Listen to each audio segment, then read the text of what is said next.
Rajkot fire વિભાગના લાંચિયા અધિકારી અનિલ મારુને ફરજ મુક્ત કરાય તેવી શક્યતા છે।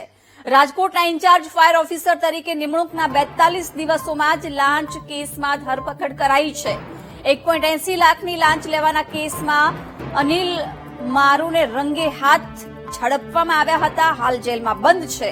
કચ્છના ભુજમાં 10 વર્ષ કરતા વધુ સમયથી અનિલ મારુએ ફરજ બજાવી હોવાની માહિતી છે। ભુજથી રાજકોટ મહાનગરપાલિકામાં ઇન્ચાર્જ ફાયર ઓફિસર તરીકે તેમની નિમણૂક થઈ હતી। એસીબીએ તેમને રંગે હાથ ઝડપી લેતા ફરજ મોકૂફની કાર્યવાહી કરવામાં આવશે।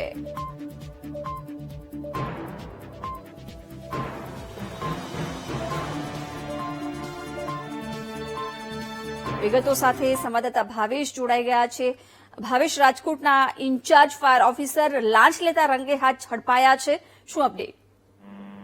જે જિજ્ઞાસા જે પ્રમાણે રાજકોટ મહાનગરપાલિકાના ઇન્ચાર્જ ફાયર ઓફિસર અનિલ મારુ છે તે તાજેતરમાં જ રૂપિયા 1.80 લાખની લાંચ લેતા ઝડપાયા હતા। ત્યારબાદ એસીબીએ 3 દિવસના રિમાન્ડ માંગ્યા હતા અને ત્યારબાદ હવે અનિલ મારુ છે તે જેલમાં છે, પરંતુ અનિલ મારુ વિરુદ્ધ હજુ પણ કોર્પોરેશન દ્વારા કોઈ પણ પ્રકારની કાર્યવાહી છે તે કરવામાં આવી નથી।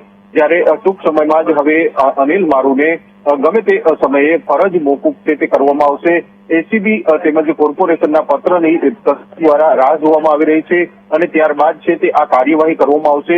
ઉલ્લેખનીય છે કે અગાઉ અગ્નિકાંડ થયા બાદ રાજકોટ મહાનગરપાલિકાના પૂર્વ ચીફ ફાયર ઓફિસર આઈવી ખેર સાથે સાથે ડેપ્યુટી ફાયર ઓફિસર જે કહી શકાય છે કે ભીખા ઠેબા સહિતના ફાયર અધિકારીઓ હાલ જેલમાં છે। એવામાં આ નવા ઇન્ચાર્જ ફાયર ઓફિસર છે અનિલ મારુ, તેઓ પણ જેલમાં છે।